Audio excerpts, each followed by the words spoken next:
Was this actually a good thing for your Steelers? But first of all, good morning. Good morning. I see that you transitioned from the morning. fly Good morning, outfits good to morning. the sweater look. Just as fly, way to go. Max Kellerman, Matrix today. All right. We'll work with it. Anyway, here's the deal. I love the fact that the Steelers lost. It doesn't bother me at all. I knew that the perfection that we saw from them record-wise was not real. We've seen holes in their team on too many occasions where wins were too rough to come by. And yesterday, losing to the Washington Redskins, the Washington football team, the one that has no name, who used to be called the Redskins but is no longer.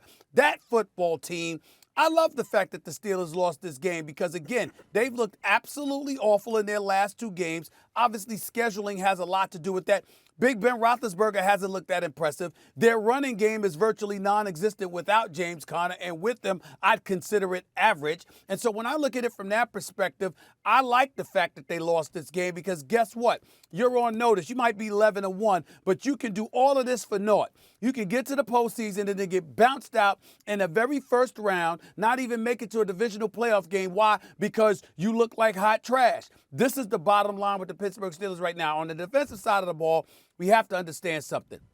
Devin Bush goes down for the season early in the year. Obviously, Bud Dupree went down last week. This kid Spillane that replaced Devin Bush, now he might be out. So they're compromised in their linebacking core, and we understand that some of the better teams in the NFL are going to take advantage of that, which is what you end up facing come postseason time, which puts more pressure on your offense to show up and produce. You got Big Ben Roethlisberger, can't be making mistakes. You sitting there, you going wide at 5 wide with Juju Smith-Schuster, Deontay Johnson, James Washington, Claypool and the crew, Eric Ebron. You got to show up. You got to produce because it's going to come down to the Steelers' offense and specifically their ability to throw the football with a minimal amount of mistakes in order to give them the chance that their record says they deserve in order to get to the AFC Championship game and ultimately the Super Bowl. I haven't seen that from them the last few weeks. We certainly haven't seen it from them the last 2 games. And as a result, they got their comeuppance. I think ultimately the loss will be good for them. Not what you said, Max, last week in terms of their struggles, but it was a wake-up call. I said, no. They need to lose, okay? Because they ain't no 16-0 quality team. There ain't no 15-1 quality team as far as I'm concerned. And that reared its ugly head yesterday afternoon. I'm happy about the loss, to be honest with you. Now we can get on with the season and really preparing ourselves for the postseason. No, it's an understandable loss, but that's not the same thing as saying it's a good loss. You play 3 times in 13 days. It's understandable that you lose. You play right after you beat Baltimore, your chief rival. It's understandable that you lose. You play on a short week after having no bye for forever because your schedule got messed around twice because of the Titans and the Ravens COVID outbreaks. It's understandable that you lose. You play a Washington team that has a bad record and is frankly underrated with a backup quarterback who we thought his career was over and he might lose his leg. It's understandable that you lose, but it's a bad loss. It's not a good loss.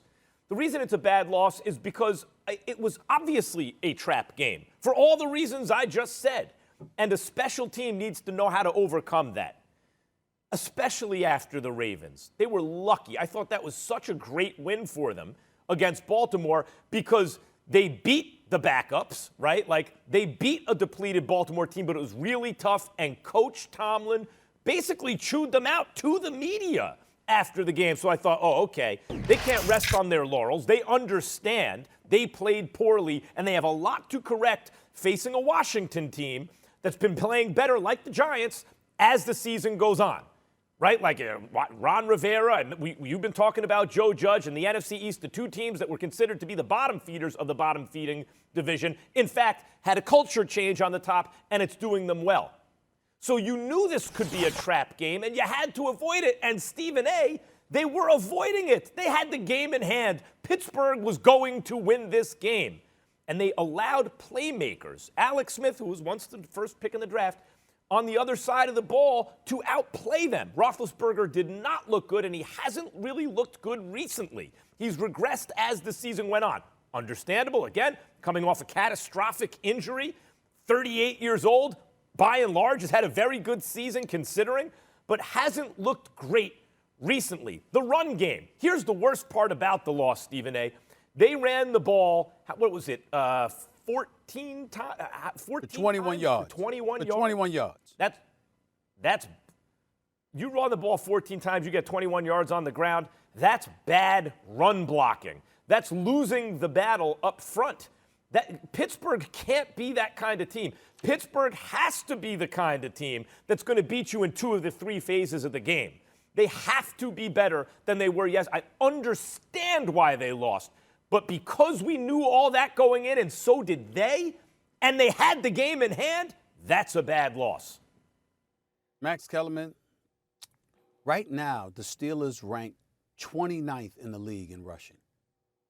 These are the Steelers we're talking about here. Can you tell me any time in their history that you can recall that they've ranked that low running the football? It just doesn't happen. Now, we understand we understand even with Le'Veon Bell, their running game per se is as good as it was, may not have been quote-unquote elite because they always threw the football since Big Ben Roethlisberger has arrived, for the most part anyway. We understand that. All I'm saying is that they've always been able to run the football.